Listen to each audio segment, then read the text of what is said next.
Let me welcome you to the Smokebox.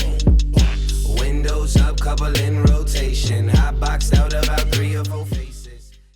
Do you feel like that sometimes with some of that? It is. It's part of you because when you talk about the culture and embrace it the way that we have it, people know that about you and they respect that about you, and it becomes part of whether it's your music or your story, or it becomes part of you because it's what you support anyway.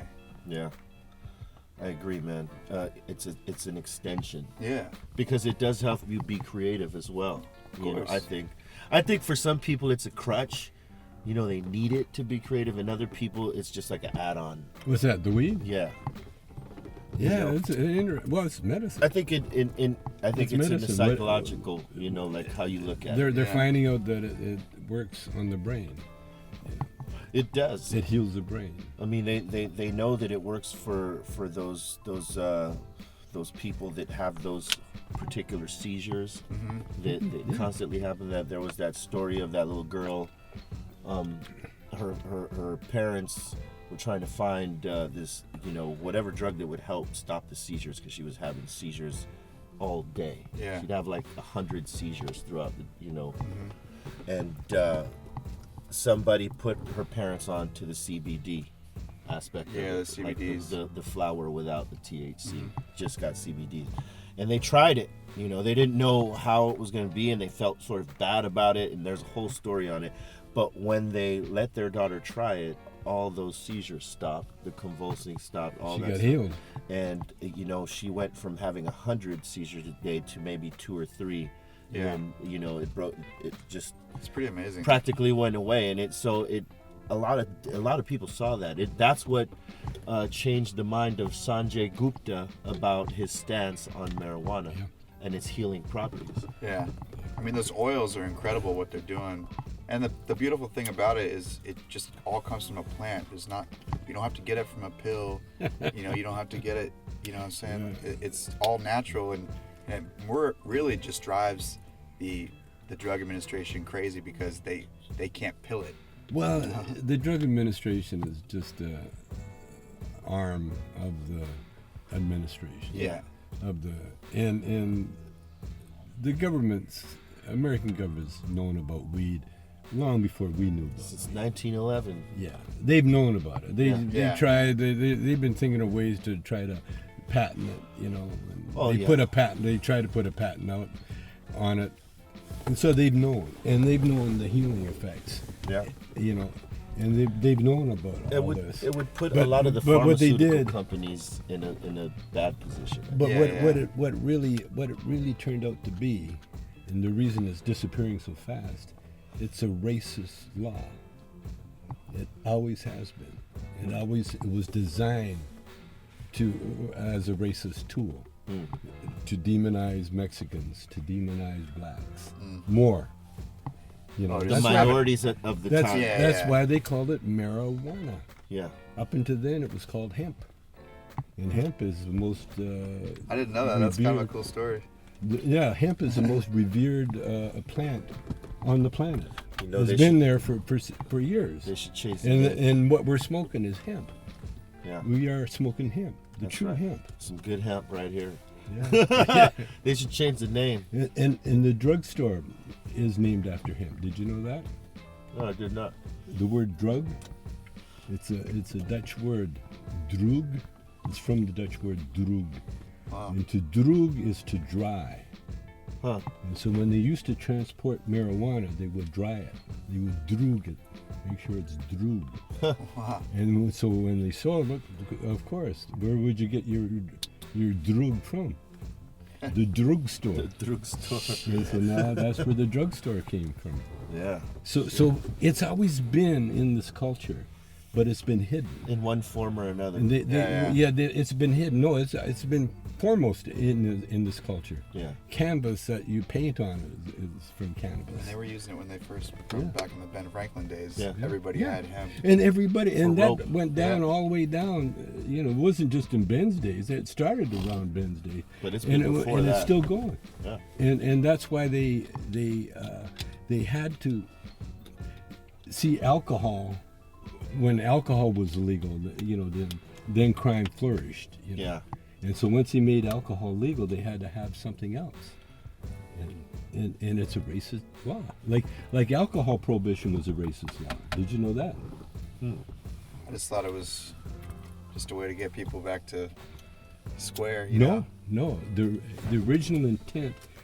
We were at war with Italy. We were at war with Germany, and France. We couldn't give a shit about. And all the wine and all the alcohol came from Germany. It was beer. And so it was a racist law to shut down, to push back against the Italians and the Germans and that. And Wow. so they took, all the breweries were owned by Germans. Milwaukee and Past, all those, they're Germans. And so the That was their way of flushing them out. well, so they made alcohol illegal with the help of the church. And Makes that sense, created the prohibition. It could create crime. Yeah, and yeah. Before that, there was no crime. There was no. 'Cause everybody was happy. Yeah. Yeah. They were drinking and Yeah. merry. Yeah. Yeah, because you had to smuggle it from one port to all the Yeah, speakeasies and all that shit. And so then they turned. And then so taxes for so when making money on alcohol, that. when they came to their senses about alcohol, and then they started making it legal, but government controlled. Right. Always government controlled. Always, yeah. And so what they did, so when they lost the alcohol, they had to have marijuana, and it happened at the same time. See, alcohol prohibition ended, marijuana prohibition began. Slid into the spot. Yeah. Yeah, and now it's all gone. Now it's all gone, and gone. here we are. Now you guys are working on a new album right now, right? Yeah, it actually comes out next week, June 30th. And what's it called? Meanwhile, back at the lab. Meanwhile, you guys Oh, are yeah, getting I saw high the at the ad. lab. Oh yeah, dude. You guys are getting stoned as fuck at the lab. It's looking like this, except for not as intense. Right on. Nice, I like this. And are you guys planning to do another tour, Cheech and Chong, or are you going on the road by yourself? No, actually, I'm in a treatment healing period of my life, Yes, I did hear and about that. and I'm going to use that time to shift directions. Right. No more tour. Movie, maybe. Movies safe here at A home. movie. Yeah. A movie probably. Yeah, but and then podcast. Podcast. Paris yeah. and I are. Yeah, you guys have been that's doing cool. the podcast for a while. Yeah, we're gonna start it up again. All right. Well, whenever you do that and you need me or him, you know we're always available for Of course. We're ready. You guys will probably be my only guest. That's all right. I get somebody else, but why bother? You know, so I always have to ask this question of both of you before, you know, that's the last question before we finish. What is your favorite strain that you're liking right now? Well, I got a bunch of them from Phoenix. In Phoenix, huh? Yeah, there's a couple of nice ones from Phoenix. But Chong Star really is my favorite one from Chong Star? Pueblo, Colorado. Nice. Like Colorado. How do you like the flower between Colorado and California?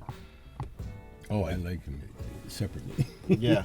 Separately. I like going on a Colorado trip, but you can't beat the California trip. I know. You said it. Yeah, it's How about nice you, to go Miles? to. I mean, Colorado. They have a different way of growing their herb, and it has its own special, flavor Colorado over there. high. But for me, I feel like we're spoiled in California. Like the best growers in my mind come from here, and I know you have your people that are pretty insane, and we have our people that are pretty nuts down south. And What's your favorite strain? Oh, well, by default, I have to say the jet fuel, but I gotta say, Is that what we were smoking? no, this was the in-house by Daddy's In-house. Pipes. Very nice. There are a number of very good strains from indicas to sativas right now. There's this White Fire that's out there that's really nice. I love the White Fire. The Skittles, obviously all the animal cookie, all the cookie lines like Cherry Pie, Burner's Cherry Pie, and several of them. I mean, it's so good. Yeah. But the one that I really like for flavor, it's not necessarily the one that gets me the highest, but the one I like for flavor the most right now, I think, aside from the jet fuel, is the lemon tree. Lemon tree. Oh yeah, shit is nice. If you ever had it, if you've never had it, have it. If you've had it and didn't like it, then hey, try something else. Try the Chong Star. Chong Stars. Anything Chong. So what was the flavor you're feeling right now? I mean, honestly, I always still love an OG Kush. Like that's always been like my go-to. Yeah. You know, you can There's always. so many lines of it. Yeah, now, yeah. though. Are you But- guys doing your own? Yeah, your own brand of it? We're working. My buddy down south is a grower, and he just keeps making, you know, different strains. And right now, the two that I like the best out of his are the Gorilla Glue. Nice. and he That does- is a nice line right there. Yeah, and he does a good job on it. And then he's got this stuff called the Larry OG. The Larry OG. I've had that. It's And- very flavorful. Yeah, it's very flavorful. So those are kind of like two that I really enjoy. And the Gorilla Glue though is more of an all-day bud, where the Larry is, you know, it could take you down a couple steps. The Larry is scary. The Larry is scary. You got Larried. Well, I gotta go. All right. This has been another edition of the Smokebox. Leave a comment. Subscribe to the channel. These are my good friends right here. Make sure you support everything they do And drink water. and drink water and stay elevated. Thank you very much. Yep. Let me welcome you to the smoke box. Windows up, couple in rotation. Hot boxed out about 3 or 4.